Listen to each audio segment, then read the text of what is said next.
Agenda 21 को जब उन लोगों ने एक्सप्लेन किया था अपने एजेंडाज में, जैसे मैंने आपको बताया 2000 में, सन 2000 में यूनाइटेड नेशंस के बैनर के नीचे वर्ल्ड गवर्नमेंट की बातचीत शुरू हुई, जिसका संविधान आज के टाइम में रेडी है, ready to be enforced on the world. Basically ये केओस लेकर के आएंगे। जब केओस आएगा, वो केओस भूखमरी की फॉर्म में आ सकता है, युद्ध की फॉर्म में आ सकता है, दंगे की फॉर्म में आ सकता है, भूकंप की फॉर्म में आ सकता है, बाढ़ की फॉर्म में आ सकता है, एनीथिंग, कुछ भी, एनीथिंग। वो क्योंकि उस पर अगर आपको समझना होगा तो फिर हमें हार्प को भी समझना होगा, हार्प टेक्नोलॉजी, जिसमें अभी भारत की सरकार ने ये कहा है, IIT कानपुर ने ये एक मतलब स्टेटमेंट दिया था अभी थोड़े दिन पहले कि हम लोग सक्सेसफुली अपनी मर्जी से बारिश कराने में सक्षम हैं। जहाँ पर भी हम चाहें एक्सपेरिमेंट के तौर पर, जहाँ कम करानी है कम करा सकते हैं, जहाँ ज़्यादा करानी ज़्यादा, जहाँ नहीं करानी वहाँ नहीं, यानी सूखा, बाढ़, भूकंप, ओले, ये सब के सब ऑलरेडी हार्प के थ्रू मैनेज थे।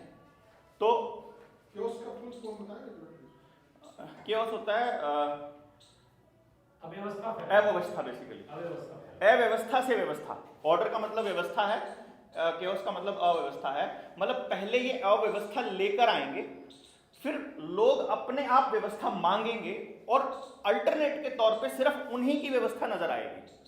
मतलब जैसे मैं आपको पुलिस का गेम बता देता हूं, पुलिस की संख्या अब कम कर रहे हैं ये, तो पुलिस में ट्रैफिक में भी कम लगा रहे हैं, और जो वैसे भी नौकरी पे आप जाओगे किसी भी थाने में, आपको कभी भी पूरे एम्प्लॉयज नहीं मिलेंगे।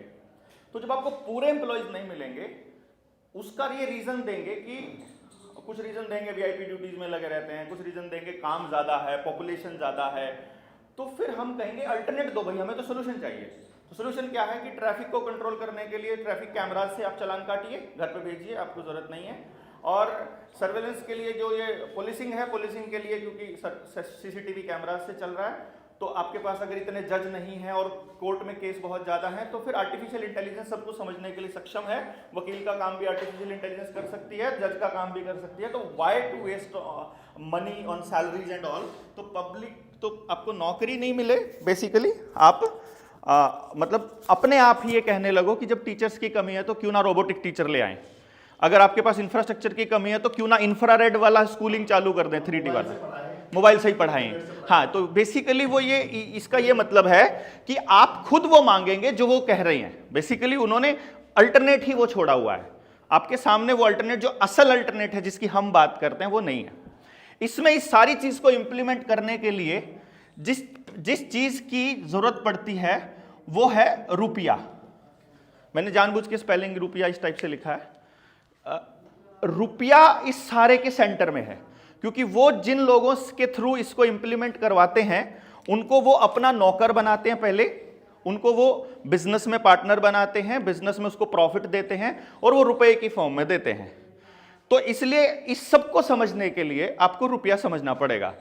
हमको अगर रुपया समझ आया तो हमें अर्थव्यवस्था भी समझ में आ जाएगी, हमको अर्थव्यवस्था कैसी लानी है वो भी समझ आ जाएगा। अगर ये प्रॉब्लम पता लगी कि रुपये की क्या प्रॉब्लम है, रुपये को अगर आपको रुपया समझना है तो रुपये के पूरे कॉन्सेप्ट को समझना है तो पहले रुपये की डेफिनेशन को समझना पड़ेगा कि रुपया असल में है क्या। अगर रुपये, हमने अभी तक क्या सोचा है कि जो हमारी जेब में जो ये नोट हैं ये रुपया है, असल में हम इसको रुपया समझते हैं, जबकि ये रुपया नहीं है। रुपया, अगर मैं डेफिनेशन से आता हूं, असल में रुपया एक मापक है, मतलब किसी भी वस्तु के मूल्य को मापने के लिए एक मापक है रुपया। और जैसे किसी चीज का अगर वजन हमको मापना है तो उसका मापक हमारे पास केजी और उसकी फॉर्म है kilogram, milligram and all, but इसका एक स्टैंडर्ड होगा। अगर हम ये कहने लगे, डेफिनेशन में जाएंगे केजी की क्या होता है वो अलग हो जाएगा, बट हम सिर्फ सिंपल लेमैन लैंग्वेज को हम ये कहते हैं, अगर हमारे पास 1000 ग्राम वजन है तो 1 किलो बोला जाएगा, अगर 1000.001 ग्राम भी है तो भी वो 1 किलो नहीं बोला जाएगा। 1 किलो का मतलब एग्जैक्ट 1000 ग्राम, ना ही 999.99999 ग्राम को 1 किलोग्राम बोलेंगे। अप्रॉक्सीमेटली 1 किलोग्राम अलग चीज है, 1 किलोग्राम अलग चीज है। मींस जब हम किसी चीज का स्टैंडर्ड तय करते हैं वो through out the world, through out the time and space fix हो जाता है। स्टैंडर्ड फिक्स होता है, यह बात ध्यान रखिएगा। अगर स्टैंडर्ड फिक्स नहीं है तो मापक सही नहीं माना जाएगा, चीजों को मापने की चीज वैल्यू। इसी प्रकार से डिस्टेंस का मापक है जो हमारे पास, अगर हम मीटर मान लें इसको स्टैंडर्ड, तो ये फिक्स्ड है और ये कभी नहीं बदलेगा। अगर कभी संसार में दुनिया की किसी सरकार ने कभी ट्राई करके ये कह दिया कि कल से 1 मीटर बराबर 999 सेंटीमीटर हो जाएगा, तो जिन्होंने बेचना और खरीदना या बेचा और खरीदा है कभी भी पुरखों ने, उसी वक्त एक तबके के साथ शोषण हो जाएगा, दूसरे को फायदा हो जाएगा। मतलब जैसे वजन में बट्टा लगाना होता है। और इस हमारे समाज के अंदर जो सबसे बड़ी जो चीज हमको ध्यान रखनी है, क्योंकि ये जो सारी लड़ाई है ये सिद्धांत की लड़ाई है, इसके अलावा किसी चीज की नहीं है। हम कर पाएंगे कि नहीं कर पाएंगे, प्रैक्टिकल पॉसिबल क्या है, ये नेक्स्ट स्टेप की बात है। बट पॉइंट ये है कि अगर हम सिद्धांत पर अड़े रहेंगे, हमारी जीत कन्फर्म है अगर हम कुदरत के नियम पर चलेंगे। अब कुदरत का नियम यह कहता है कि जब चीजों का मूल्यांकन करना होता है तो उसके लिए हम लोगों के पास में कोई एक मापक होना चाहिए, स्टैंडर्ड होना चाहिए। यह हमारे पुरखों ने बड़े अरसे से किया और एक चीज पर पहुंचे कि यह स्थिर होना चाहिए। स्थिर होने के लिए बहुत ट्राई किया उन्होंने कि मूल्य कभी भी किसी भी चीज का, बेकार की चीज का कभी मूल्य नहीं होता है। एक बात ध्यान रखिएगा, मूल्य हमेशा धन का होता है, धन का मूल्य होता है। धन क्या क्या है हमारे पास, जैसे उत्पादन धन है। किसान एक दाना डालेगा, एक पौधा होगा, उसके ऊपर बाली लगेगी, उसमें 200 दाने भी निकलेंगे, 4000 दाने भी निकलेंगे, डिपेंडिंग अपॉन बाजरा है कि मक्की है कि गेहूं है कि उस पर कोई फल लगता है, हर साल भी दे सकता है वो।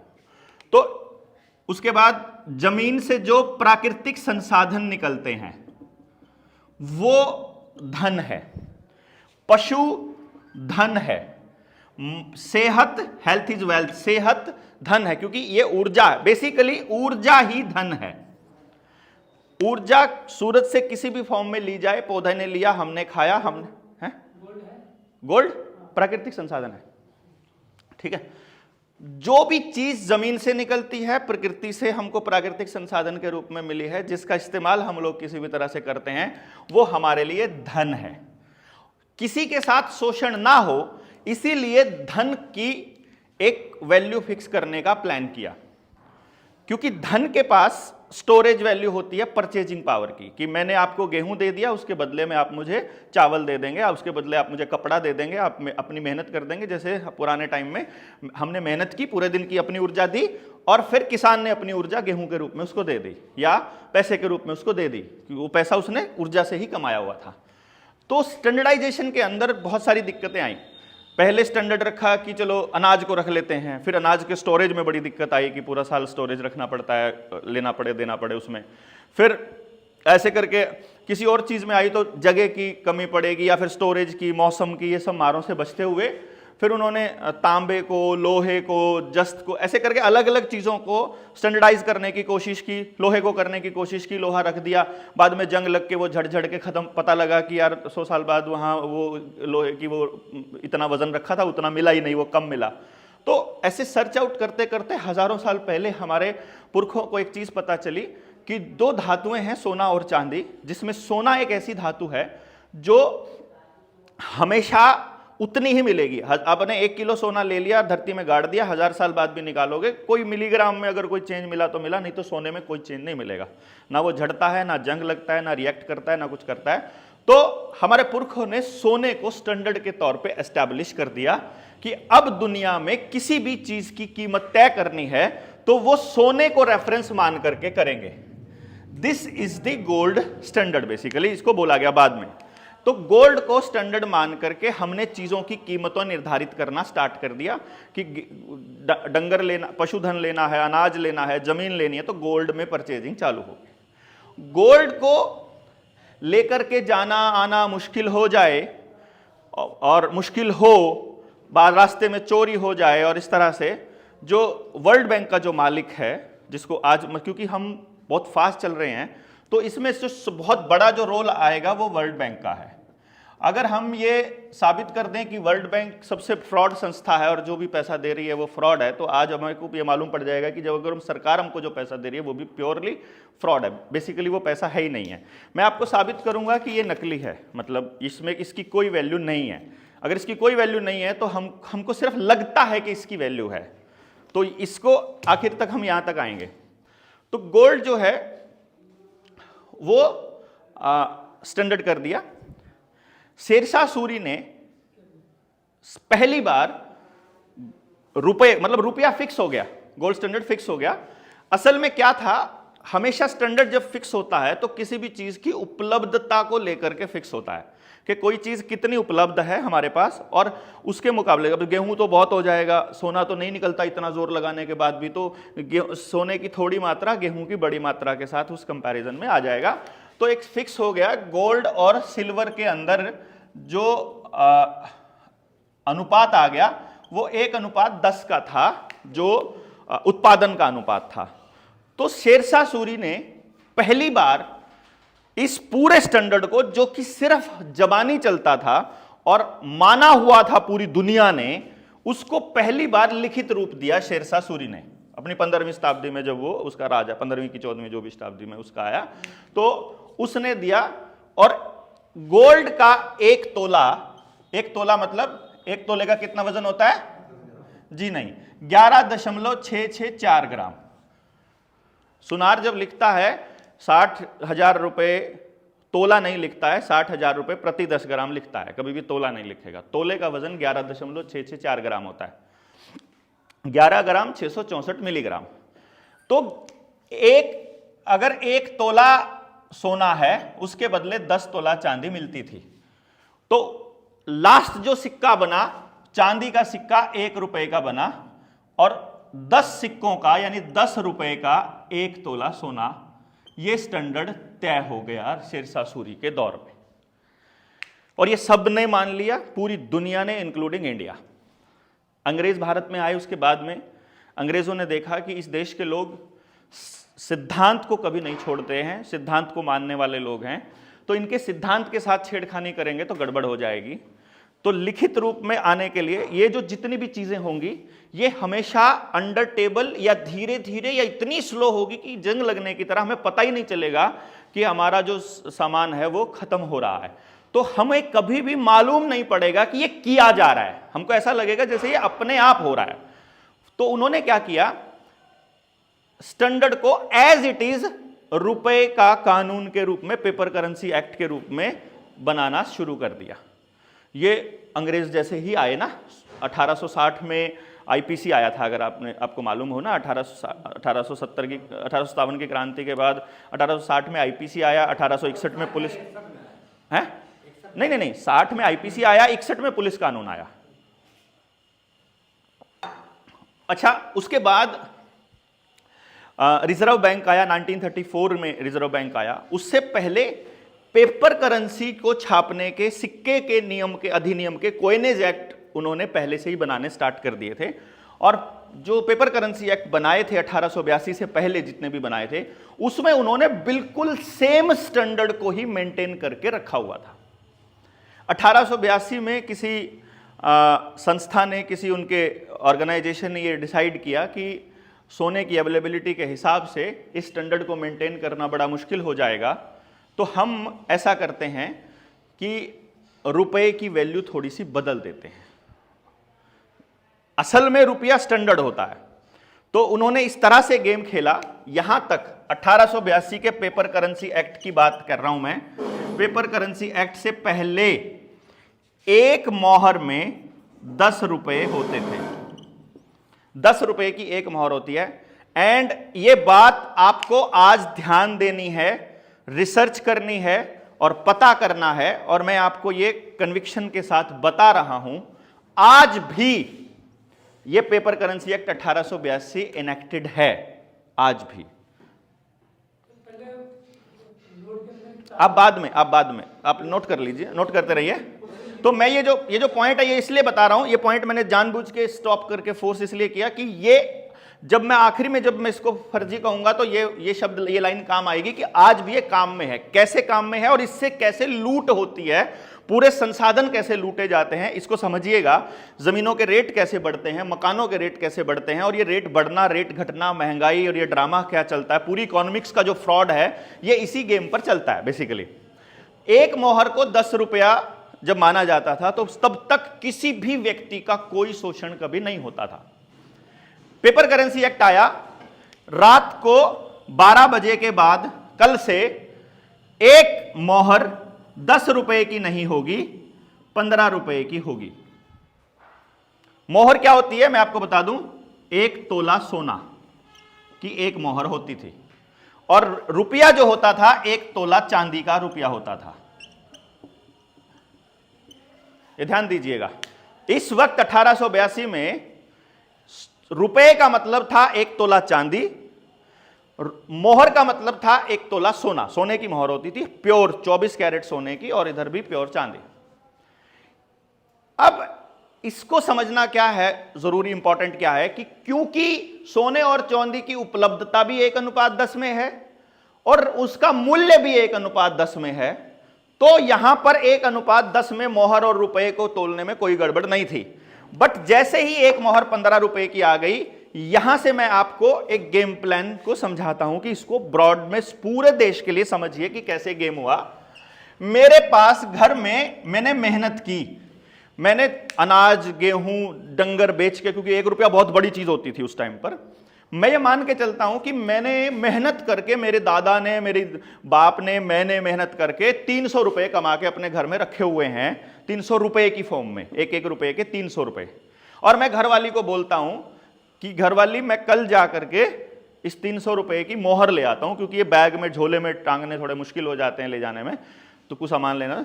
तो मैं क्या करता हूं कि इसका वो ले आऊंगा, मोहर ले आऊंगा, सोना ले आऊंगा। तो थोड़ा, जैसे हम बड़ा नोट लेके पैक उसमें डाल लेते हैं, बटुए में डाल लेते हैं, तो 300 रुपए में कितनी मोहर आएंगी?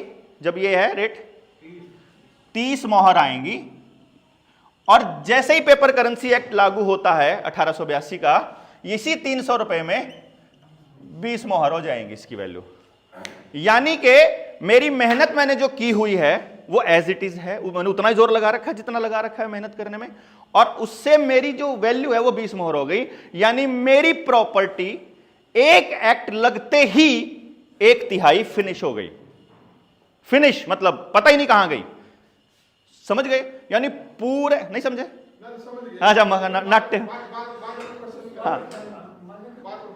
हाँ, क्वेश्चन बाद में। तो एक रात में ही पूरे देश की प्रॉपर्टी 1/3 खत्म हो गई, क्योंकि असल में जो स्टैंडर्ड था वो सोना था।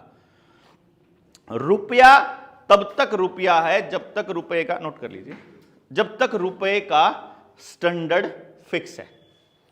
अब इस तरह से आते आते आने वाले वक्त में इन्होंने सोचा कि अभी इससे काम नहीं बना है, अभी भी देश के अंदर बहुत गोल्ड पड़ा है, और सिर्फ गोल्ड नहीं पड़ा है, जमीन बहुत बड़ा मतलब धन है, बहुत बड़ा धन है, क्योंकि सारी चीजें ये जमीन से ही निकलती हैं। तो सबसे बड़ा धन जमीन ही है।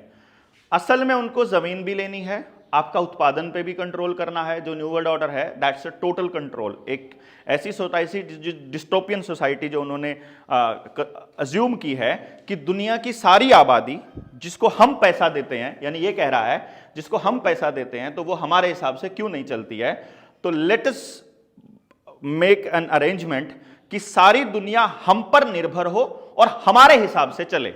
मतलब total control plus total dependent, उन्हीं के ऊपर डिपेंडेंट, और आपस में सेल्फ सस्टेन्ड कुछ भी ना हो, सारा कुछ उधर से ही सप्लाई हो। उनकी पाइपलाइन से आ रहा है तो आपको मिले, उनकी पाइपलाइन से नहीं आ रहा है तो आपको नहीं मिले। ये उनका न्यू वर्ल्ड ऑर्डर है, जिसको मतलब एक लाइन में अगर एक्सप्लेन करना हो तो यहां से यहां तक आना है उनको, बेसिकली यहां से यहां तक, और इट्स अ लॉन्ग प्रोसेस। ये पेपल बुल से स्टार्ट होगी, अगर मैं न्यू वर्ल्ड ऑर्डर को अगर कहूंगा ना, जब वर्ल्ड वॉर चल रहा था, वर्ल्ड वॉर फर्स्ट चल रहा था, उससे पहले के नेताओं के बयान सुनोगे तो वो वही बयान होंगे जो आज के वर्ल्ड वॉर की स्थिति बन रही है उससे पहले के हर नेता बोल रहा है।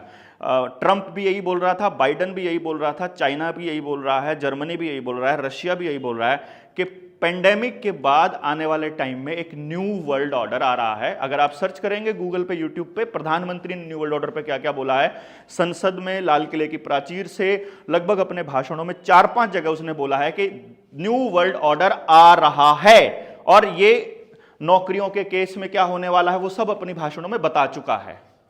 तो यहां से क्या होता है कि जब ये पेपर करेंसी एक्ट के बाद में चलता है, ये मैं इसलिए बता रहा हूं, ये आज भी इनेक्टेड इसलिए है, मैं आपको बताऊं, अगर किसी के घर में इनकम टैक्स का छापा पड़ जाता है, कैसे हमारी वैल्यू जीरो की जाती है इसको समझिएगा।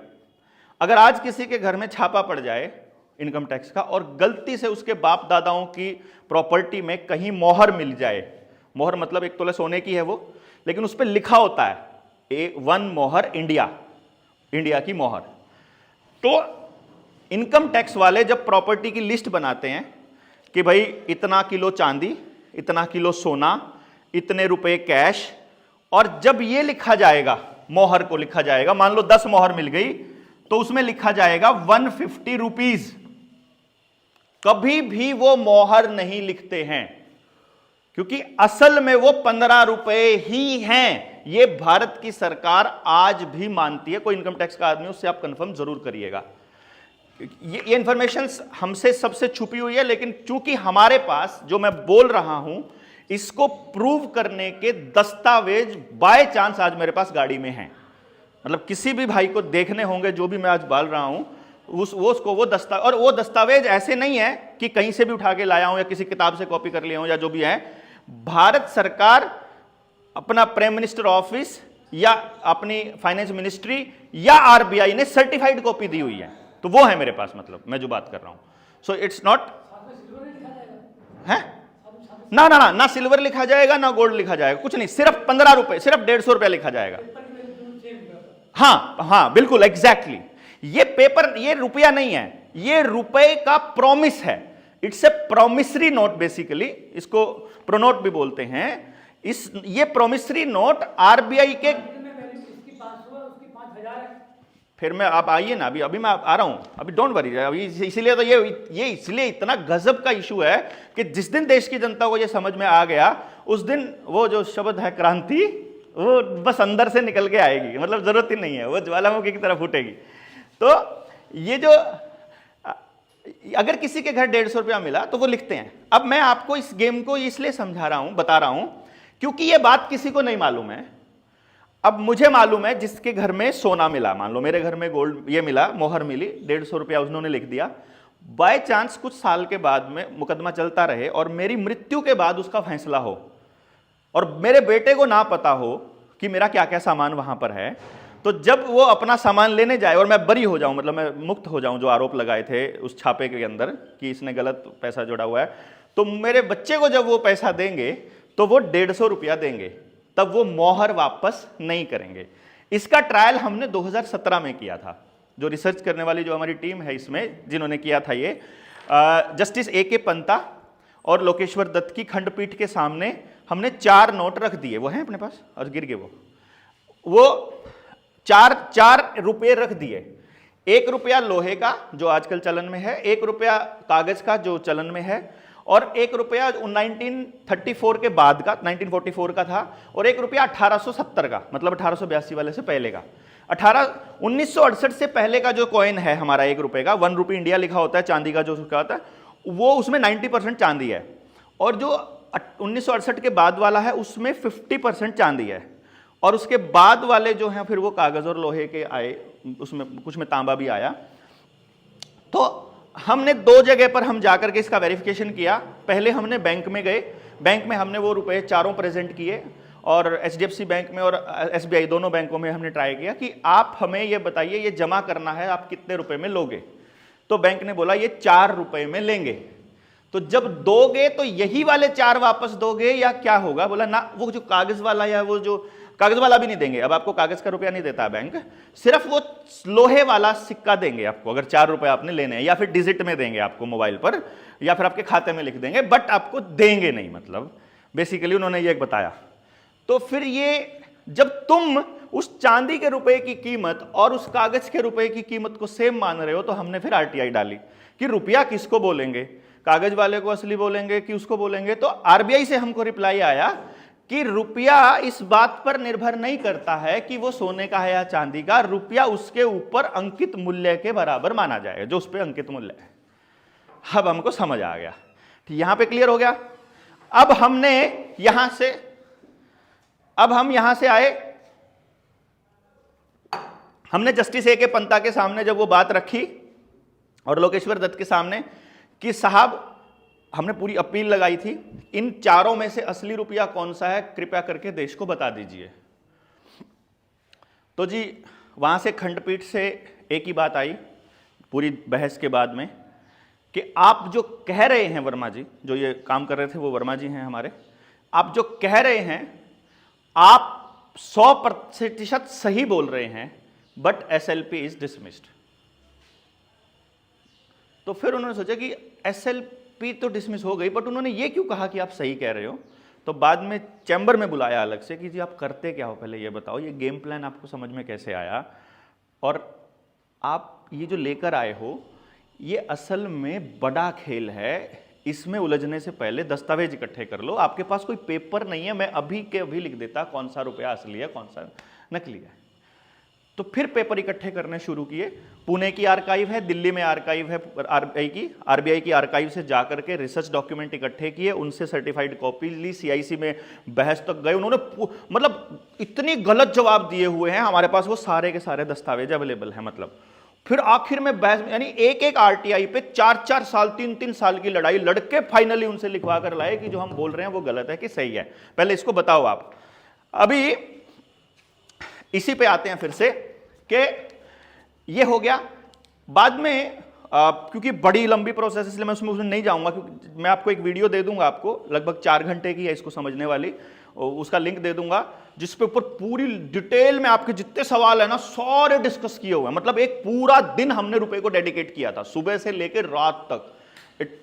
It was a great video. मतलब जो पूरा दिन था ना, लगभग 250 लोग थे, 250 लोगों के इंटेलेक्चुअल्स थे, मतलब जो छांटे हुए पूरे देश से, उनके क्वेश्चंस हैं उसके अंदर, इकोनॉमिस्ट भी थे उसके अंदर, जर्नलिस्ट भी थे उसके अंदर, तो वो सब थे। तो वो सारे क्वेश्चंस जो आपके आएंगे दिमाग में वो सारे हैं उसमें, उस वीडियो में।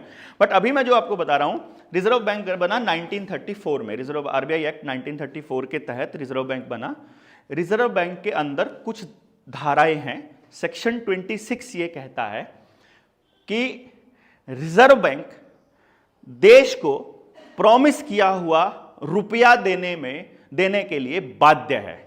यानी जो गवर्नर का जो ये आता है प्रॉमिसरी नोट आता है, अगर गवर्नर प्रॉमिस कर दे तो ये रुपया देने के लिए बाध्य है। इस पर लिखा हुआ है गवर्नर के साइन होकर के कि मैं धारक को 500 रुपए अदा करने का वचन देता हूं। Basically this is a promise. Promise is equivalent to the affidavit, and affidavit governor का ये देश की जनता के नाम पे है। इसी तरह से आरबीआई का रिप्लाई अपने पास पड़ा हुआ है। हमने पूछा क्या ये एफिडेविट यही है शुरू से या बदला गया है? एफिडेविट नहीं बदल सकते आप, अपना भी नहीं बदल सकते, किसी को दिया हुआ, किसी और का तो छोड़ो, कोमा भी नहीं चेंज कर सकते, कोमा और फुल स्टॉप भी नहीं बदल सकते। तो मेरा फोन निकाल के देना। उस आरबीआई एक्ट के अंदर जो पहला जो वो आए थे, नोट बने थे, जिसको हुंडी हम, मतलब हुंडी तो पहले बोलते थे, उसमें हम जो बैंक नोट बोलते थे। एक बात आपको ध्यान रखनी है, हमेशा हम सबको ध्यान रखनी है, मतलब वो ये है कि एक होता है करेंसी नोट, एक होता है बैंक नोट। मालूम है इस बात का? नहीं मालूम है? जो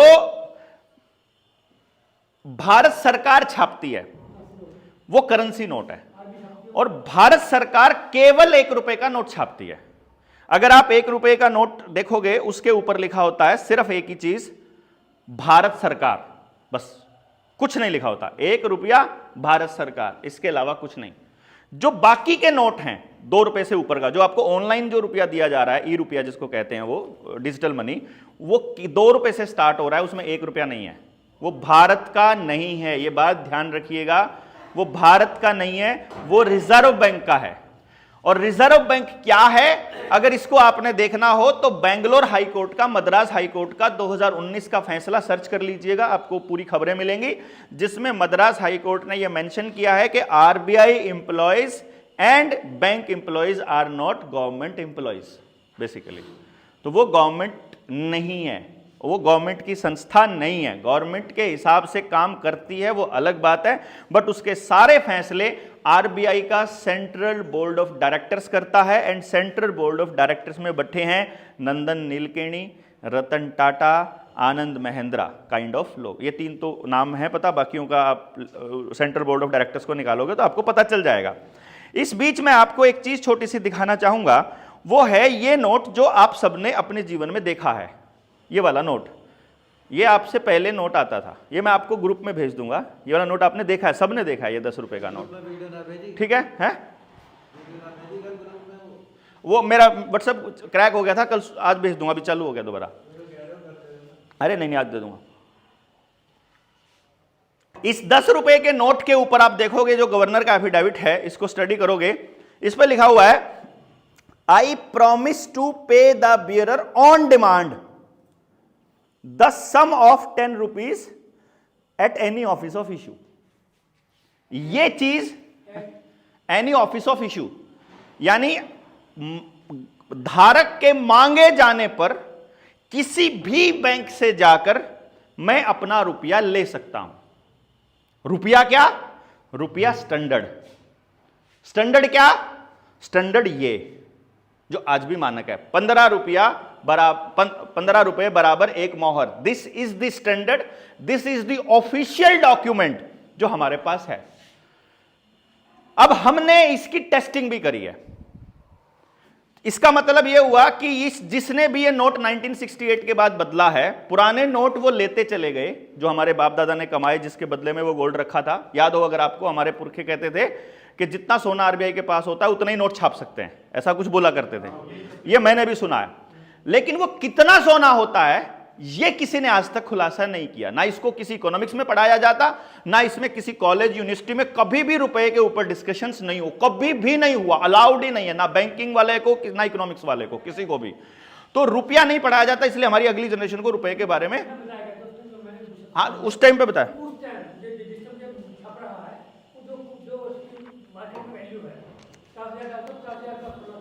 हाँ 50,000 का, तो 50,000 रुपए का कितना, इस हिसाब से, इसके हिसाब से काउंट होगा ₹15 के हिसाब से।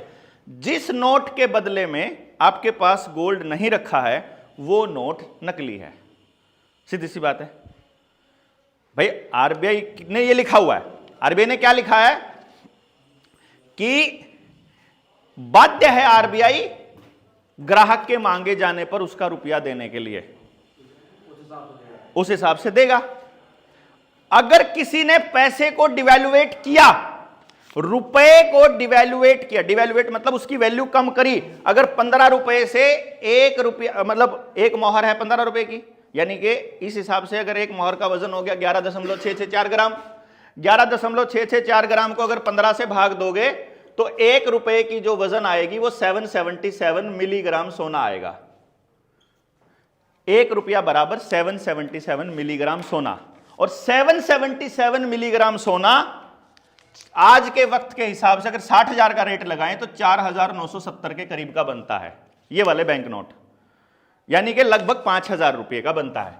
इसका मतलब आरबीआई का ₹5,000 और भारत सरकार का ₹1 बराबर है। इसका यह मतलब है, क्योंकि भारत सरकार का नहीं, इसका यह मतलब है ऑफिशियल दस्तावेज है इस बात को कहते हुए हमारे पास, मैं हवा में नहीं बोल रहा हूं। और अगर यह है तो फिर यह सामान खरीदा जा रहा है, इसका मतलब जो हम आरबीआई के नोट में ₹5,000 का सामान खरीदते हैं, इन नोटों में जो हम 5,000 का सामान खरीदते हैं वो असल में भारत का ₹1 का सामान है। इसका यह मतलब है, क्योंकि gold is the standard all over the world. जिस भी आदमी ने गोल्ड के ऊपर मतलब ट्रेडिंग करनी शुरू करी, उसी आदमी को तानाशाह बना करके मार दिया गया। May be Hitler, Subhash Chandra Bose, इसमें आता है ये गद्दाफी, इसमें आता है ये अपना इराक वाला सद्दाम हुसैन। जब उसने जैसे ही डिक्लेयर किया कि मैं तुमको तेल जो है वो पैसे में नहीं, उसमें डॉलर में नहीं दूंगा, मैं तुमसे गोल्ड में ट्रेडिंग करेंगे हम, उसी टाइम पे यहाँ पे बायो वेपन है एंड ऑल, और इराक पे अटैक, और इराक पे अटैक के बाद में जो इराक के ऊपर जब अटैक हुआ, तो उस अटैक के बाद जो तेल के कुएं थे, 70% जो तेल के कुएं थे वो एक कंपनी के हाथ में आए थे। उस कंपनी का, उस फाउंडेशन का नाम है रॉकफेलर फाउंडेशन। ये रॉकफेलर फाउंडेशन ही दुनिया की सबसे सारी बड़ी यूनिवर्सिटीज, चाहे ऑक्सफोर्ड है, चाहे मैनहट्टन है, चाहे आईआईटी मैसाचुसेट्स की है, जो जिसको हम लोग सबसे बड़ी यूनिवर्सिटीज बोलते हैं, वो सारी की सारी यूनिवर्सिटीज की जो फाउंडिंग एजेंसी है वो रॉकफेलर फाउंडेशन है। हरित क्रांति का जो रिकमेंडेशन है वो गूगल पे भी मिल जाएगा, हरित क्रांति का रिकमेंडेशन वो भी रॉकफेलर का ही है। पूरा एजुकेशन सिस्टम रॉकफेलर फाउंडेशन की ही, पूरा हेल्थ सिस्टम कैसे, WHO का गठन 1948 में हुआ, द्वितीय विश्व युद्ध के बाद। वो हुआ फ्लेक्सनर कमीशन की रिपोर्ट के आधार पर। अब्राहम फ्लेक्सनर जिसके प्रेसिडेंट थे, जिसके मतलब हेड थे, जिसका कमीशन था फ्लेक्सनर कमीशन, जिसको हेड कर रहे थे वो अब्राहम फ्लेक्सनर थे, और उसकी जो रिसर्च थी उसको फंड किया था रॉकफेलर फाउंडेशन ने, जिसकी रिपोर्ट आई थी सन 1908 में। यानी 1908 में अब्राहम फ्लेक्सनर की अध्यक्षता में फ्लेक्सनर कमीशन बना। उस फ्लेक्सनर कमीशन ने 2011 में रिपोर्ट दी कि पूरी दुनिया का हेल्थ सिस्टम एक जैसा होना चाहिए, और फिर रॉकफेलर फाउंडेशन की इनिशिएशन पर ही वर्ल्ड बैंक, रॉथस्चाइल्ड फाउंडेशन की, और रॉकफेलर की फाउंडेशन की इनिशिएशन पर ही WHO बना, पूरी दुनिया की हेल्थ को कंट्रोल करने के लिए। बेसिकली यूनाइटेड नेशंस की जितनी एजेंसीज हैं उनके अंदर जो डोनेशन देने वाले जो लोग हैं, जो इंडस्ट्रीज हैं बड़ी, वो सारी की सारी इन्हीं दोनों इंडस्ट्रीज के साथ में जो 13 रॉयल फैमिलीज जिनको हम लोग बोलते हैं वो कंट्रोल करती हैं पूरे वर्ल्ड की पूरी इकोनॉमी को, पूरी हेल्थ को, पूरा हथियारों का जखीरा जितना भी, उस सारे के सारे उसके अंदर जाएंगे। रिलायंस में कितना, मेरी एक वीडियो मैंने 2019 में बनाई थी जिसमें मैंने पूरा एक्सप्लेन किया था कि फेसबुक ने कितना, मतलब फेसबुक के अंदर रॉकफेलर ने कितना इन्वेस्ट किया, फिर फेसबुक ने रिलायंस में कितना किया, और फिर रिलायंस ने फिर क्या क्या बनाया, मतलब जियो ऐप लेकर के, फिर उस मतलब जो उन्होंने कृषि के क्षेत्र में काम किया, जो फूड प्रोसेसिंग में काम शुरू का किया, तो वो पूरा मैंने उसको एक्सप्लेन करते हुए, कनेक्ट करते हुए वीडियो बनाई थी। 2.25 घंटे की वो वीडियो है, उसमें मैंने फैक्ट्स के साथ विद डेट एक्सप्लेन किया हुआ। आप जैसे ही उस कीवर्ड को सर्च करोगे आपके सामने वो न्यूज़ आ जाएंगी। तो जो भी मैं आपको बता रहा हूं, अब इसको टेस्टिंग करने के लिए हमने सोचा कि क्या ये टेस्टिंग किया जा सकता है। अगर ये 5,000 रुपया और 1 रुपया का ये जो खेल है, अब ये किसी को कैसे समझाएंगे कोई कि हमारा 1 रुपया उनके 5,000 के बराबर है। अब हम तो इसको अपना ही मान के बैठे हुए हैं कि ये हमारा है, क्योंकि हम जो पूरा दिन मेहनत करते हैं और उसके बदले में वो हमको ये वाला रुपया देते हैं, इसको हम रुपया मान के सामान खरीदने जाते हैं, और इसको फिर इसी में महंगाई होती है। मैं आपको बता दूं, भारत के 1 रुपए में कभी महंगाई नहीं होगी, क्योंकि भारत का 1 रुपया फिक्स है।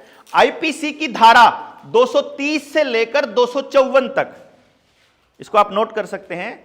आईपीसी का सेक्शन 230 से 254 यह कहता है कि दुनिया का कोई सरकार, दुनिया की कोई व्यक्ति रुपए को डिवैल्यूएट नहीं कर सकती।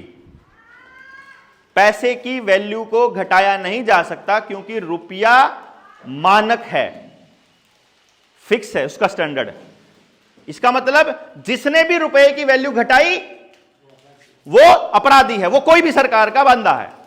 साथ के साथ अगर घटा दी तो, अगर मैं घटा दूं तो क्या होगा, और घटाने के बाद ये रुपया मैं आपको दूं तो क्या होगा, और आप लो तो क्या होगा, और आप फिर आगे दो तो क्या होगा।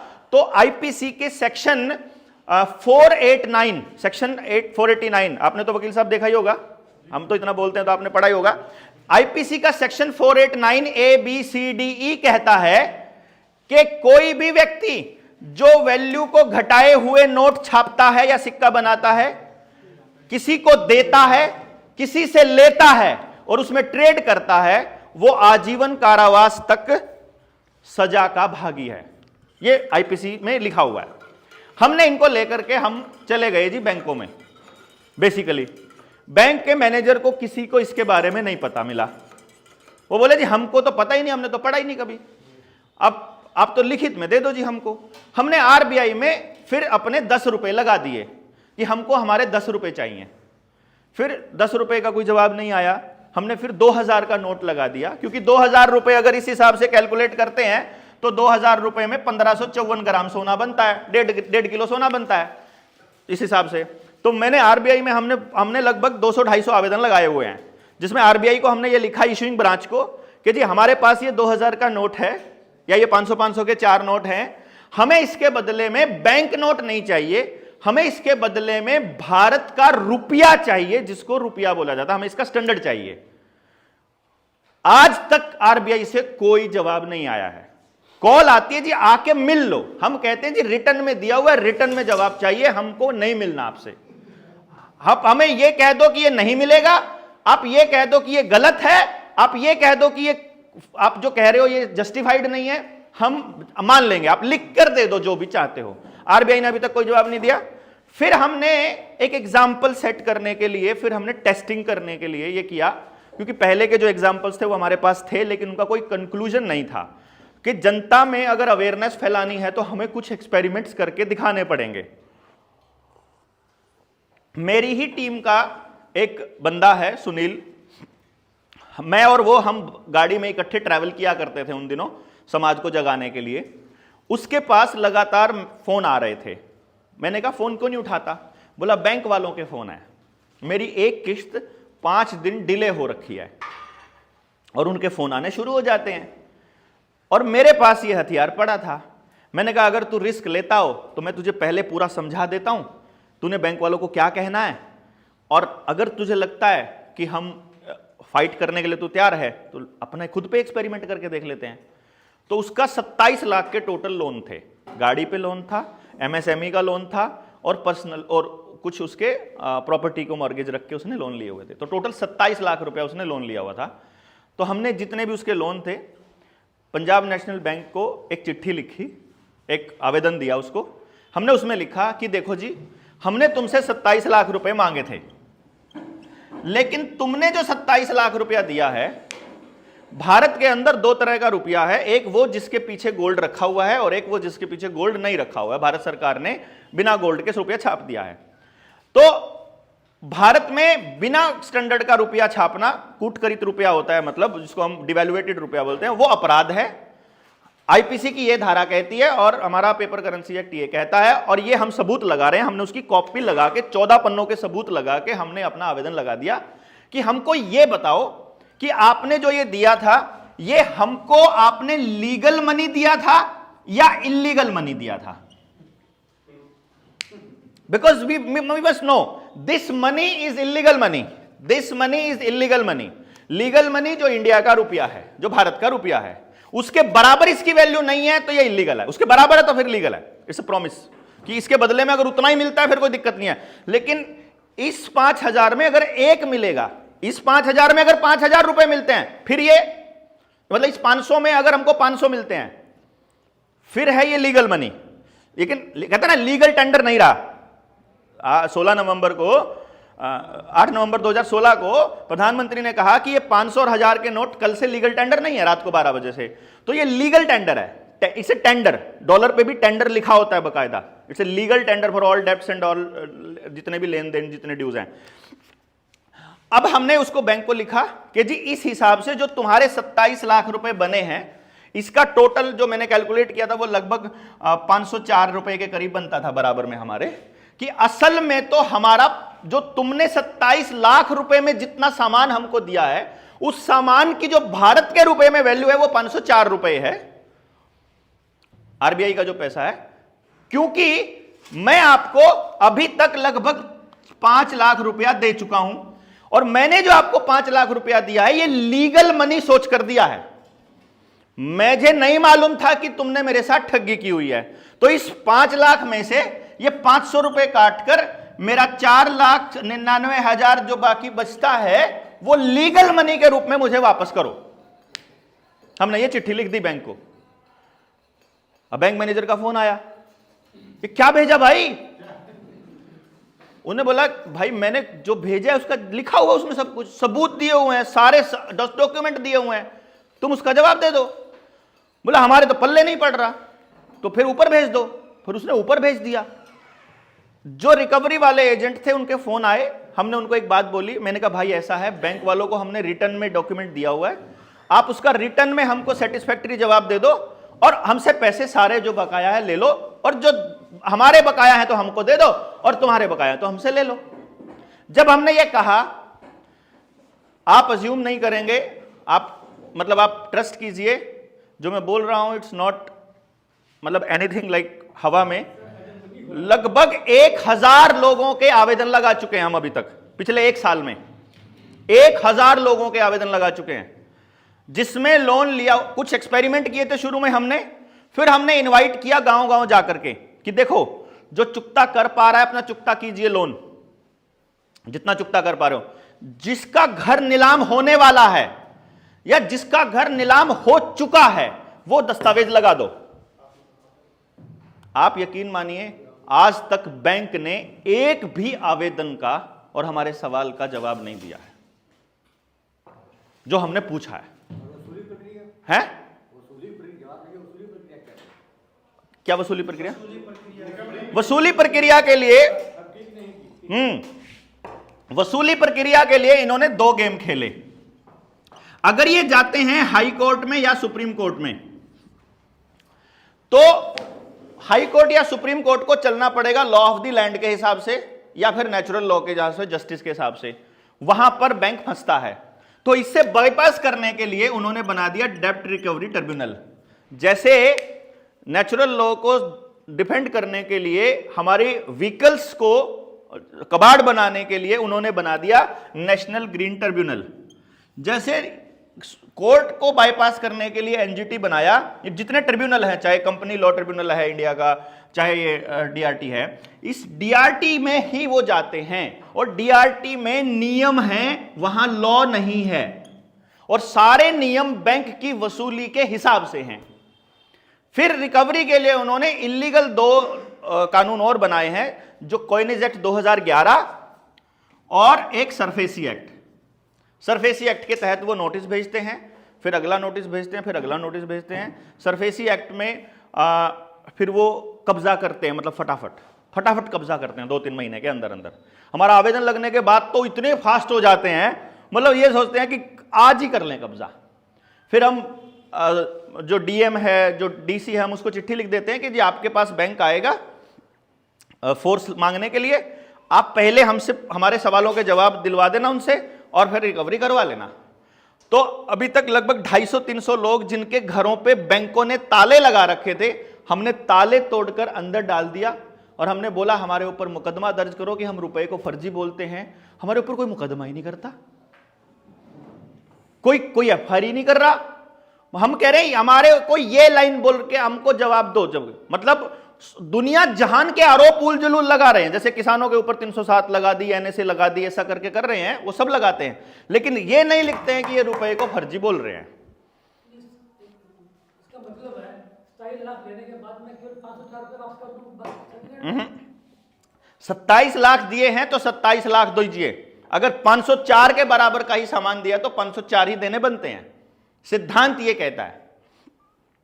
जैसे कोरोना के दौर में सिद्धांत ये कहता है कि मेरा शरीर मेरी मर्जी है, उसमें कोई आदमी टच भी नहीं कर सकता, केमिकल डालना तो दूर की बात है। सिद्धांत ये कहता है। सरकार ने लीगल तरीके से कहा कि हम मोटिवेट कर रहे हैं। पब्लिक डोमेन में ministry of health and family welfare की वेबसाइट के ऊपर, हर वैक्सीन कंपनी की वेबसाइट के ऊपर वो सारे दस्तावेज डाल दिए जो पब्लिक को अवेयर करते हैं कि इसको लगवाने के बाद क्या क्या हो सकता है, सारे डाल दिए, लेकिन बताया नहीं किसी भी मीडिया की रिपोर्ट में। कानूनन कोई रूल नहीं बनाया, लेकिन अधिकारियों को यह कहा गया कि तनख्वाह नहीं निकालनी जब तक ये लोग अपना सर्टिफिकेट ना दिखा दें। और जब इसके ऊपर सुप्रीम कोर्ट में जब गए वकील जो नीलेश ओझा जी गए, तो सुप्रीम कोर्ट में सैकड़ों पन्नों का एक दस्तावेज एफिडेविट के रूप में भारत सरकार ने दिया कि हमने तो कोई लीगल बाउंडेशन रखी ही नहीं किसी के ऊपर। 306 हमने किसी के साथ जबरदस्ती, ये भारत सरकार का ऑफिशियल दस्तावेज कि किसी को साइड इफेक्ट हुए, हमें सिंपैथी है but we are not responsible. Public को सब पता था, हमने पब्लिक डोमेन में डाला हुआ था। अब आप अब हम खड़े हुए, हमने कहा ये नियम नहीं चलेगा भैया, मतलब अड़ेंगे तो अड़ेंगे। वो डोमेन कितनों के पास है? क्वेश्चन फिर आप बीच में बोलेंगे, वो डोमेन किसी के पास है नहीं है, उसको पढ़ सकता है नहीं पढ़ सकता है, this is not a point. ये किसी को मालूम है नहीं मालूम है, जानकारी दी है नहीं दी है, this is not a point. Point is law क्या कहता है, प्रिंसिपल क्या कहता है, सिद्धांत क्या कहता है, this is the point. Basically मुझे नहीं मालूम है ये पॉसिबल है कि नहीं है, मैं तो आपको प्रिंसिपल बता रहा हूं, और इन प्रिंसिपल भारत सरकार ने माना। हमने एक बात सुनी है, आप कमाल की बात आपको मैं बताता हूं, हमने भारत सरकार को, फाइनेंस मिनिस्ट्री को, आरबीआई को, पीएमओ को आरटीआई डाली। एक ही आरटीआई चारों जगह घूमती रही, सब जगह उन्होंने कहा आपकी आरटीआई, चिट्ठी आती है कि आपकी आरटीआई वहां भेज दी गई है, हमारे पास सारे वो हैं, आपकी आरटीआई वहां भेज दी गई है, वो आपकी आरटीआई वहां से घूम के अब आ गई है। हमने दस्तावेज में सवाल क्या पूछा, भारत में कुछ रुपए नकली चले हुए हैं, कुछ रुपए असली चले हुए हैं देश में, मार्केट के अंदर। असली रुपए कौन से हैं और नकली कौन से हैं, वैलिड लीगल मनी कौन सा है और इलीगल कौन सा है, कृपया करके हमको स्पष्ट कर दीजिए, ताकि हम बचे रहें। मतलब इस बात से हमारा तो क्वेश्चन ये था कि सरकार हमको कुछ लिख के दे कि कुछ है। भारत सरकार ने यह लिख के दिया है कि लीगल मनी का हमारे पास कोई दस्तावेज उपलब्ध नहीं है। गवर्नमेंट लिख रही है साहब, गवर्नमेंट के पास, वो अवॉइड कर रही है ना असली बात बताने से। अगर उसने लिख दिया तो मरते हैं वो, सबका सोना देना पड़ेगा, सबको बराबर सोना देना पड़ेगा ना इसके बदले में। सोना है नहीं है, सोना है केवल 800 टन। आप आरबीआई की उस पे जाके लाइबिलिटी और एसेट में से उठा करके देखोगे, और हमारे पास आरटीआई भी है, वो कह रहे हैं 796 टन सोना है, जिसमें से 60% सोना तो बैंक ऑफ इंग्लैंड में रखा है। और संसद के अंदर जवाब देते हुए अरुण जेटली जिस टाइम वित्त मंत्री थे, एक सवाल के जवाब में उन्होंने कहा था कि अगस्त 2014 में, मई में सरकार बनी थी, अगस्त या सितंबर, अगस्त में शायद 200 टन सोना इंग्लैंड भेजा था भारत सरकार ने। तो उसके सवाल के जवाब में वित्त मंत्री अरुण जेटली ने बोला था कि 200 टन सोना हमने इंग्लैंड भेजा है सिक्योरिटी रीजन से।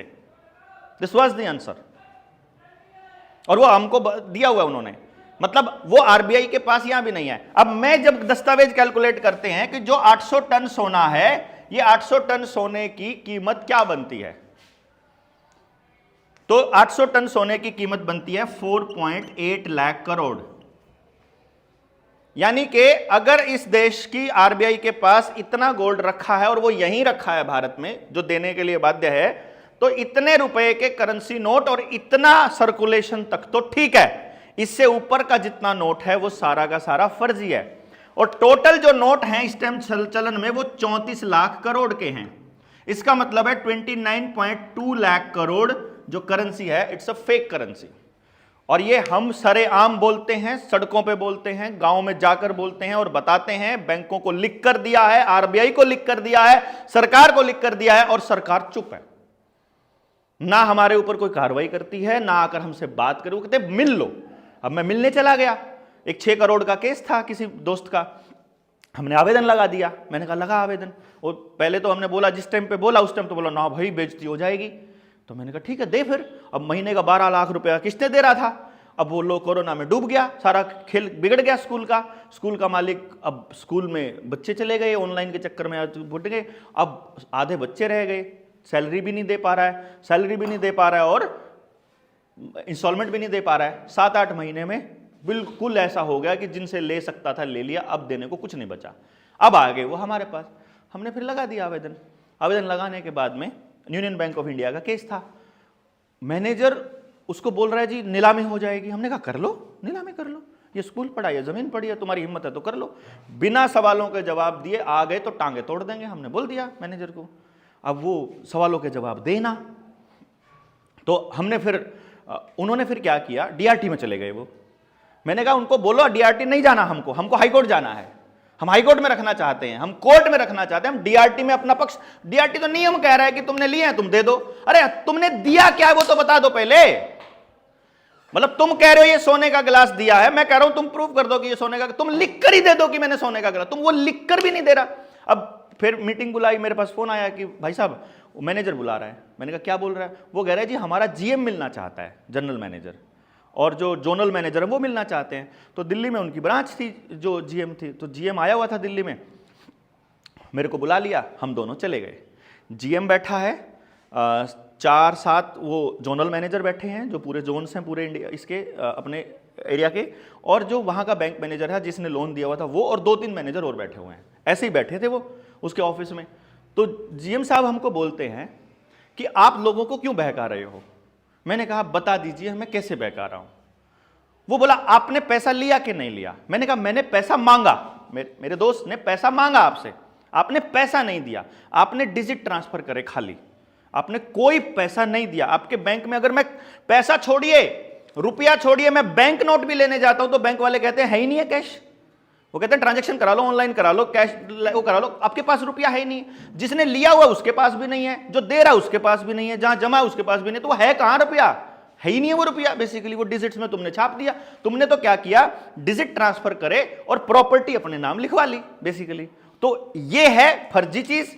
एक नोट को छापने में 3 रुपया खर्चा आता है अगर नोट भी छापे तो, और डिजिट में तो 1 रुपया भी खर्चा नहीं आता है डिजिट ट्रांसफर करने में। तो डिजिट ट्रांसफर करने में उनको कोई दिक्कत नहीं है। आप मांग रहे थे ना 8,000 रुपया, 8,500 रुपया, उनको डिजिट ट्रांसफर करने में कोई दिक्कत नहीं है। दिक्कत है धन देने में उनको, कि धन दीजिए आप हमको धन चाहिए, हमको सामान चाहिए, धन चाहिए, मेहनत चाहिए, काम चाहिए। बेसिकली आप हमको काम दीजिए, हम काम मांगेंगे।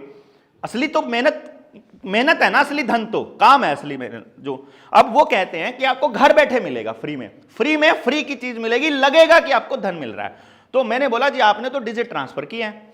वो बोला आप डिजिट ही ट्रांसफर कर दीजिए।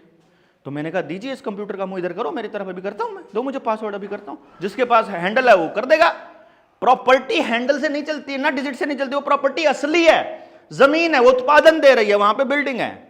यू कांट मतलब ग्रैब एक हवा में बनाई हुई चीज का। फिर बोला कि आप कैसे कह सकते हो हवा में बनाई है। तो मैं बना रहा हूं, आपके पास जितना रुपया है नहीं आपने उतना बांट रखा है।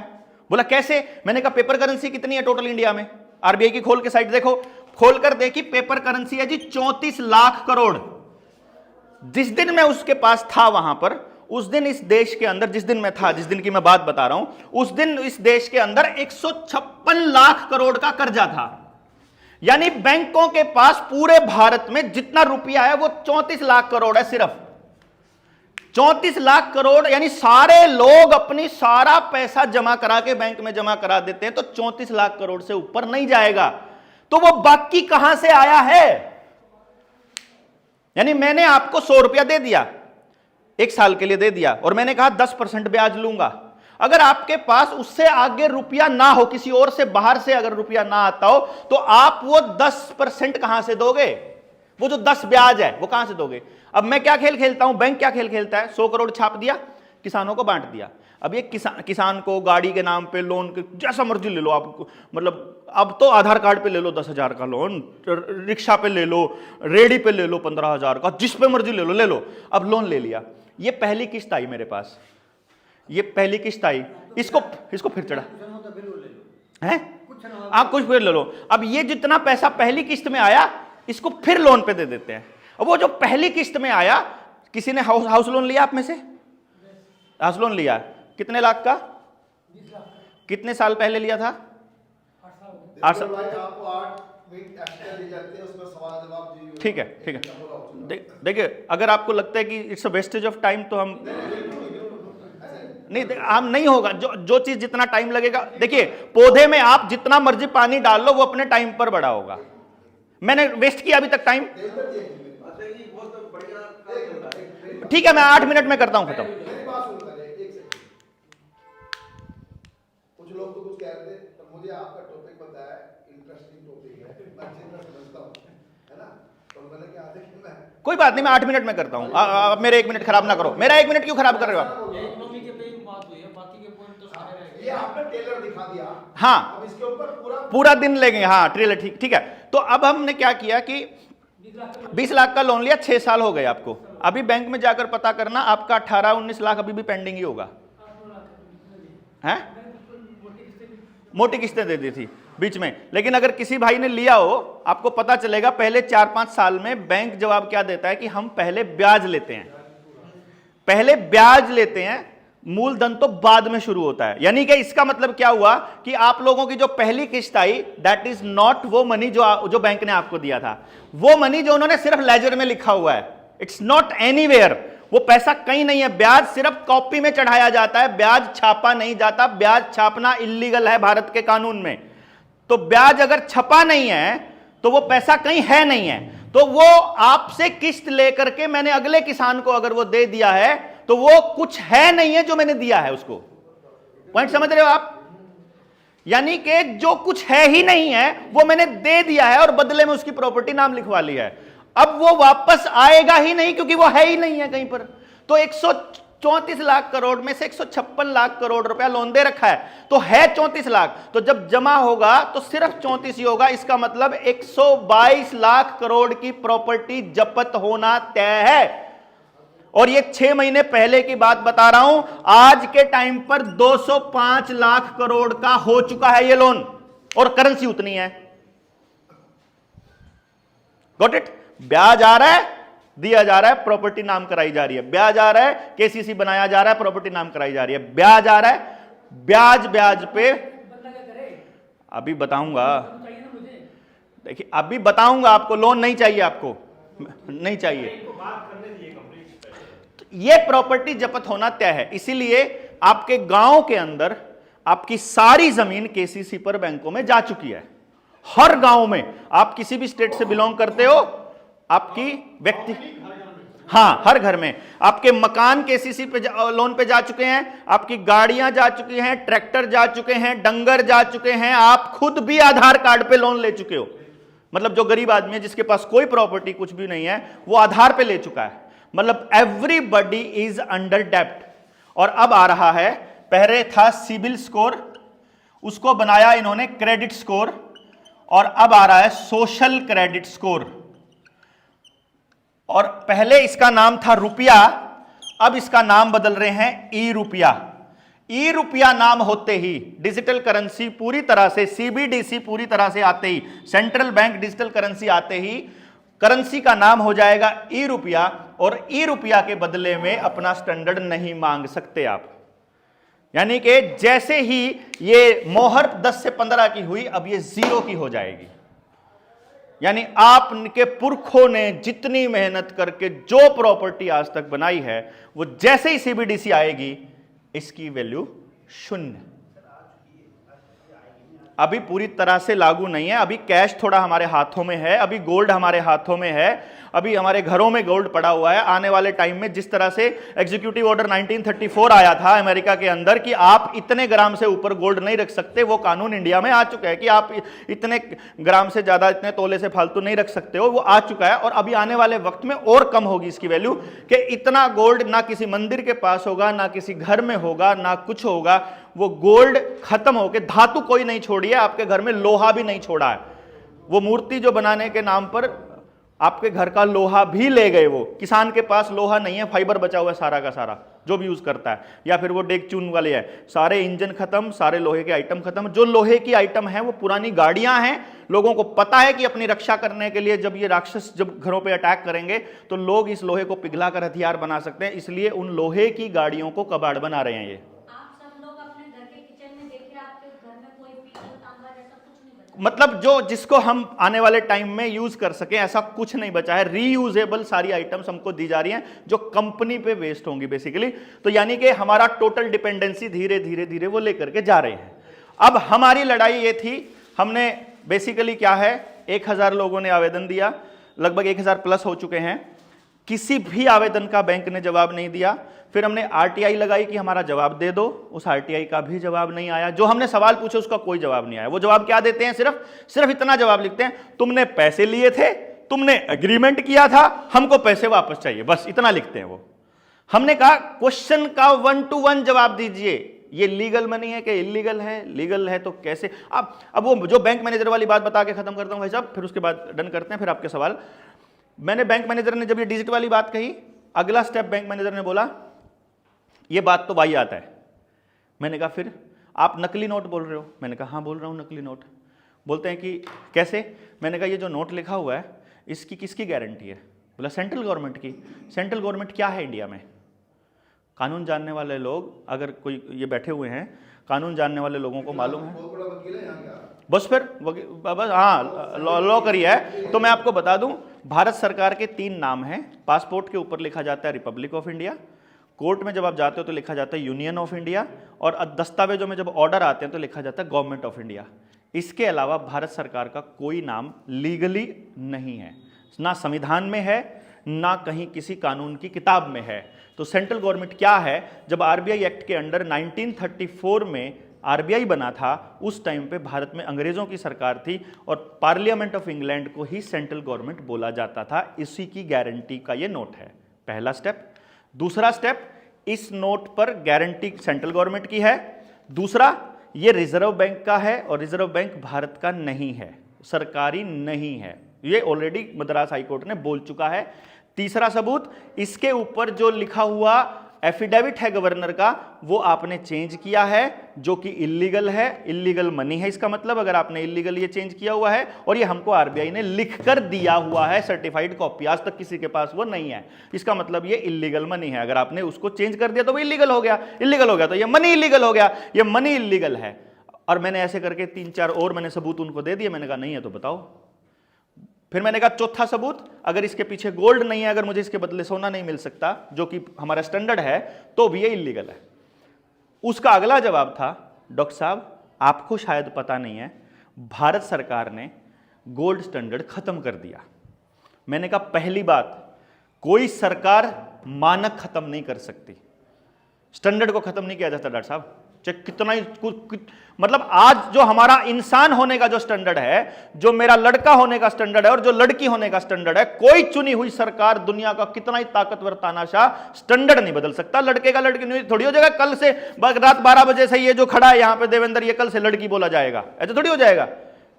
स्टैंडर्ड है ये, तो स्टैंडर्ड नहीं बदल सकते साहब। तो फिर उसके बाद बोले भाई साहब बदला जा चुका है। मैं कहा पहली बात तो बदल नहीं सकते, और दूसरी बात, अगर बदल दिया है उसका मतलब बताइए क्या है।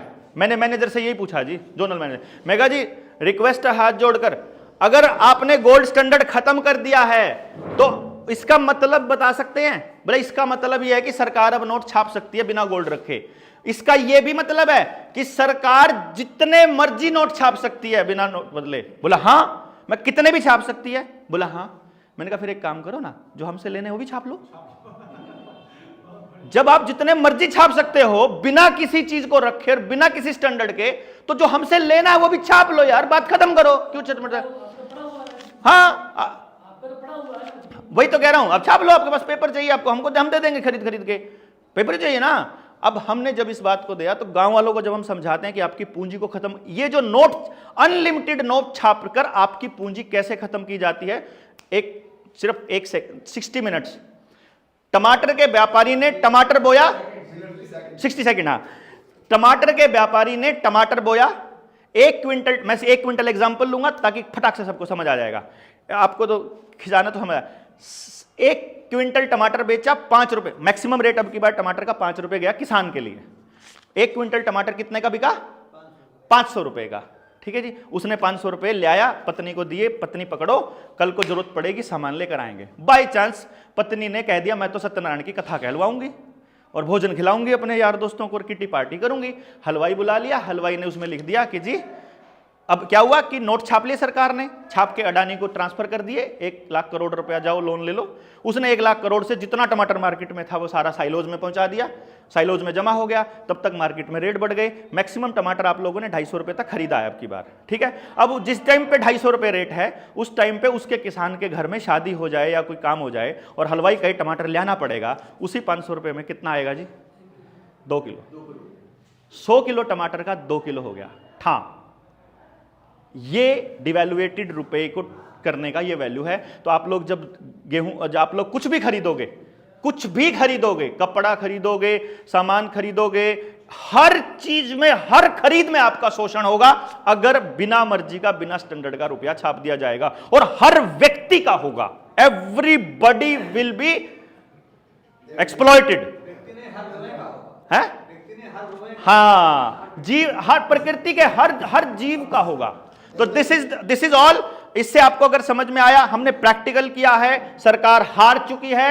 हम अगले महीने में या इस महीने का एंड में, तो मैं वहां हूं कलकत्ता, अगले महीने की 15 तारीख से पहले पहले हम लोग लगभग 10 से 15 हाई कोर्ट में ये सरफेसी एक्ट और इस पेपर करेंसी कॉइनेज एक्ट 2011 को चैलेंज कर रहे हैं कि इलीगल है। हमारे पास वो दस्तावेज है कि ये इलीगल है। मैं आपको ये बता रहा हूं, सरकार ने, जिसने भी कॉइनेज एक्ट पास किया है वो जेल जाएगा, पार्लियामेंट का आदमी, वो मेंबर जेल जाएगा, अगर जो हाई कोर्ट ने सुन लिया, पर सुनेगी नहीं, हमें पता है। इसलिए हम वो फोर्स तैयार कर रहे थे, लोग तैयार कर रहे थे कि अगर हमारे पास लोग हैं जो खड़े हो जाएं कि लो मैं आ गया, मेरा केस तो केस सुनो, बस सिर्फ हम इतना चाहते हैं कि केस सुन ले बस सुप्रीम कोर्ट। तो हाई कोर्ट में रिजेक्ट होगा, उसके बाद हम सुप्रीम कोर्ट में मूव करेंगे। सुप्रीम कोर्ट ने अगर हमारी प्ली कैंसिल कर दी, रिलीज कर दी, तो we are going to reject supreme court. ये हमारा आखिरी फैसला है। अगर तुम हमारी बात नहीं सुनते, we don't agree with you, simply, that's all. सवाल?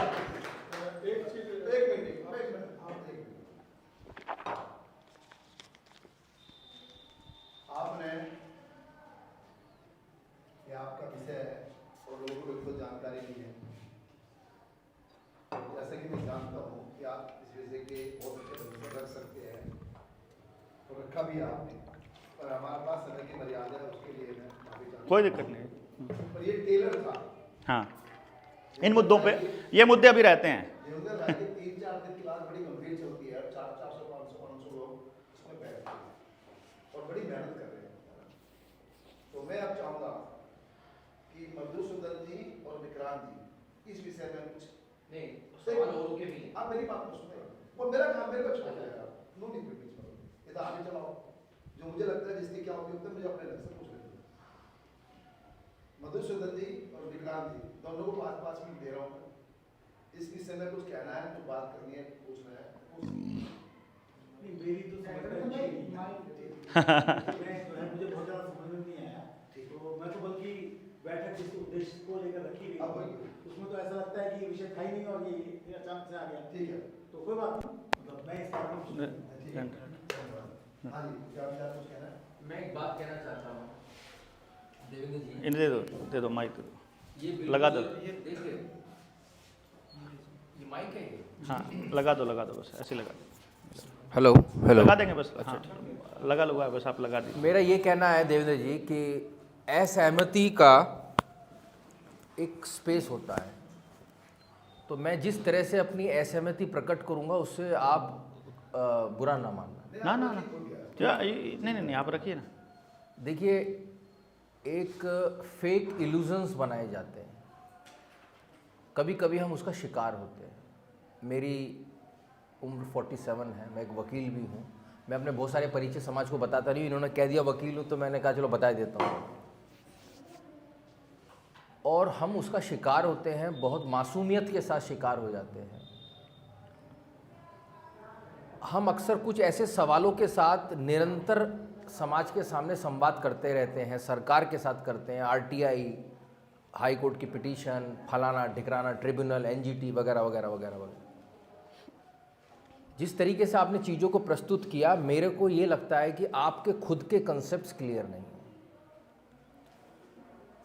आपके मन में कुछ सवाल हैं जिसको लेकर के आपने कहानी का निर्माण कर दिया, और उस कहानी के निर्माण में आपने बहुत सारी चीज़ें डाल दी हैं, मिर्च मसाले नमक की तरह, सुनने में अच्छी लगती हैं, ठीक है ना। ऐसी बहुत सारी बातें हैं जो सुनने में बहुत खूबसूरत लगती हैं, लेकिन चूंकि हम उसके जानकार नहीं होते तो हमारे पास कोई विकल्प ही नहीं होता, या तो हाँ हाँ करते रहें और सवाल हमारे पास कोई होता नहीं। अब पूछ लेना, पूछ। जैसे आपने कई सारी चीज़ों पे सवाल खड़ा कर दिया। गवर्नमेंट, ये सही है कि एक वक्त तक हमारे पास जो सोना था उसके आधार पर हम करेंसी जारी किया करते थे, और आज से कुछ दशक पहले हमने वो मापदंड खत्म करके सरकार फिर नोट निकालने लगी। अब नोट को भी छोड़ करके ये ई-करेंसी पर आ गई, ये सत्य है, ठीक है। लेकिन आपने अपनी पूरी स्टोरी में ये जो एक टेक्निकल पॉइंट क्रिएट किया है कि हम बहुत सारी एप्लीकेशन देते हैं वो जवाब नहीं देते, बहुत सारी एप्लीकेशन देते हैं वो जवाब नहीं देते। ऐसे सवालों के जवाब हो नहीं सकते जो हाइपोथेटिकल सवाल होते हैं, या जो विचित्र होते हैं, या जिनकी सिर और पैर पूंछ नहीं होती है। जब आपने सरकार से 27 लाख रुपए लिए तब आप ये सवाल नहीं करते हैं, तब आप ये RTI नहीं लगाते हैं। पहले समझना पूरी कहानी को, नहीं, आप बोलिए। ठीक है। खुल के रखिए बात। जब आप सरकार से या किसी बैंक से या किसी भी ऑर्गेनाइजेशन से जब आपको पैसा लेना होता है, तब आप ना तो कोई आरटीआई लगाते हो, ना आप हाई कोर्ट जाते हो, ठीक है। आप उस वक्त हाई कोर्ट जाओ कि भाई मेरे को जो पैसा मिल रहा है कौन सा मिल रहा है। लेकिन जब आप पैसा ले लेते हो और पैसा लौटाने की हमारी अब स्थिति नहीं है, तब हमारी ये आरटीआईयाँ, तब हमारी रिट उत्पन्न होती हैं, पैदा हो जाती हैं, ठीक है। मैं अभी इसमें ये नहीं कहना चाहता हूं कि हमारी मंशा क्या है या इसके पीछे हम क्या कहाँ जा रहे हैं। तो ऐसे बहुत सारे लोग हैं, जैसे मैंने अभी अपनी ज़मीन का टुकड़ा बेचा, जब वो आदमी खरीदने को था तो मेरे पैर पकड़ रहा था, और जब मैंने उसे पैसे मांगे तो वो कह रहा जी मेरे पीछे से पैसे आने हैं, और जब मेरे पीछे से पैसे नहीं आए तो मैं तुम्हें कैसे दे दूं, ठीक है। अब सवाल यह है कि मैं उससे ये कहता हूं कि भाई जब तू मेरे पास आया था तो तुझे ज़रूरत थी, अब तू ये दलील दे रहा है 3 महीने के बाद कि मुझे पीछे से पैसे नहीं मिले। अबे वो तुझे उस वक्त सोचना चाहिए था ना।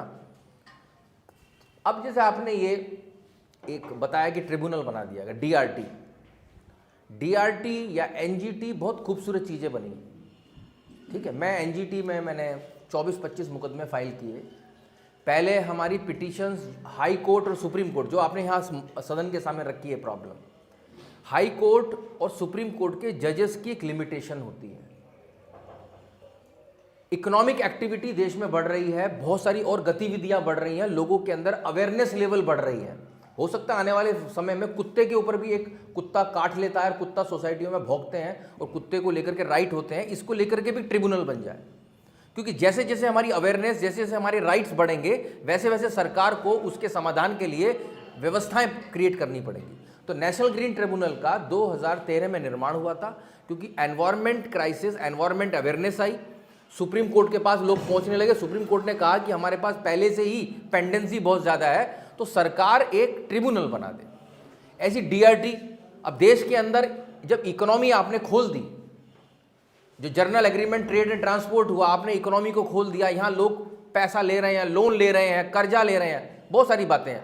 तो अब वो इश्यूज कहाँ जाए, वो समस्याएं कहाँ जाए, तो हमने डीआरटी बना दी।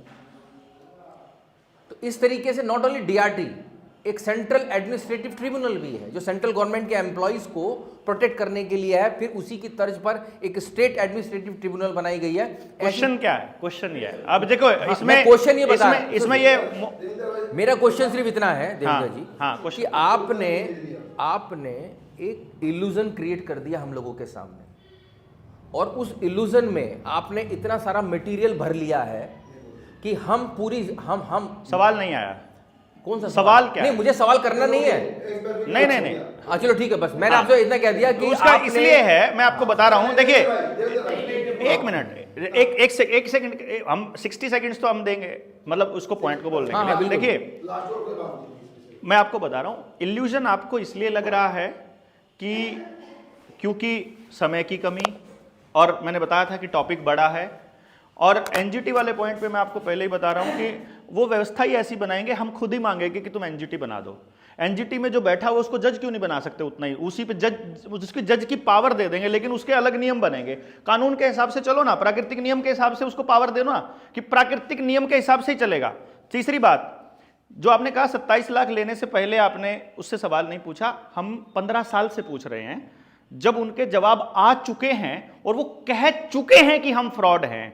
मैंने आपको बताया, आप वकील हैं, दस्तावेज पढ़े हुए हैं, एक लाइन को भी जो अगर आप विद जितना भी मटेरियल मैंने बोला है उसकी एक लाइन भी आपको गलत लगती है, वो लाइन बताइए। उस लाइन पर भारत सरकार का क्या स्टैंड है, मैं आपको उनकी सर्टिफाइड कॉपी दिखाऊंगा कि भारत सरकार का यह स्टैंड है कि जो मैंने बोला है दस्तावेजी रूप से 100% सही है।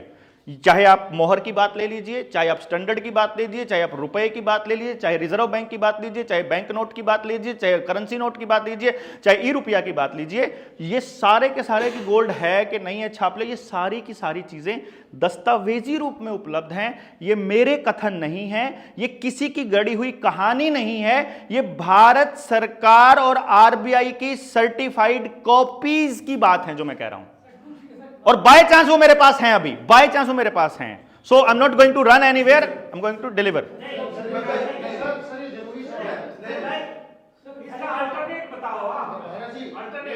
अल्टरनेट भी देंगे आपको, अल्टरनेट भी सब कुछ एक ही टाइम में चाहिए है, इतने में इतना ही मिलेगा।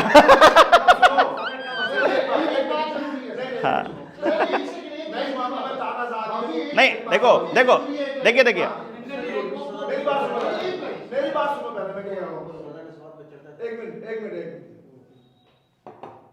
अब जिनको लगता है देवेंद्र भाई ने अपने केलर रख दिया है ना, एक मिनट रुको भाई ना, कुछ नहीं सवाल तो बोलते रहे। नहीं अरे पहले सुन तो लो, अरे सचिन सुन तो लो पहले एक बारी क्या कह रहे हैं, मैं फिर वापस हट सकता हूं, मुझे कुछ नहीं पहले सुन तो लो उनकी बात यार। ऐसा दोनों हाँ ये अव्यवस्था के साथ मैं नहीं हो सकता। हाँ देवेंद्र भाई ने एक अपना, और मैं मानता हूँ कि इसलिए मैंने समय जाने दिया रविंद्र, कि मैंने पूरी ईमानदारी से पूरी मेहनत करी उसके पीछे, ऐसे हवा में बात नहीं कर रहे। उन्होंने अपना एक टेलर रख दिया, रख दे बस आगे रख दे। एक बात रख दी है ना। अब जिसको इंटरेस्ट है, आज ही कोई क्रांति नहीं हो रही, आज ही कोई परिवर्तन नहीं हो रहा, जिसको इंटरेस्ट है अगली बार 3-4 दिन का सेशन यहाँ भी रख सकते हो, कहीं और भी जा सकते हो। 28, 29, 30 को पिंजौर में वही है। हम कह रहे हैं। हाँ। विस्तार से एक विषय में बात कीजिए, समझिए, है ना।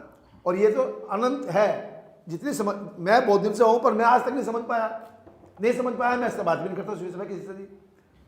तो क्योंकि गंभीर विषय है, गहरा विषय है, उनकी मेहनत है, मुझे मालूम है कैसे कैसे कई लोग लग के मेहनत की, उस सबको जानता हूँ मैं, है ना। तो ये विषय बड़ा गंभीर है, उन्होंने अपनी बात रख दी। आज के पूरे जो चल रही दुनिया का षड्यंत्र है ना, उसमें एक ये कहानी है, पर और बहुत सी बातें हैं, और भी मित्र आए हैं, खाली देवेंद्र की बात सुनने नहीं आए या ना देवेंद्र की मीटिंग रखी थी यार, तो दूसरों मित्रों की बात भी अब होनी चाहिए, और हमारे पास समय बहुत कम रह गया, मैं ऐसा मानता हूँ। इसलिए मैं माफ़ी के साथ किसी को भी समय ना देता हुआ इस बात को यहाँ पर ना एक सेकंड भी ना बनी तो दोबारा ना, नहीं अभी किसी को तो देंगे, अभी करेंगे सेशन शुरू। अब अलग चलेगी ना बात।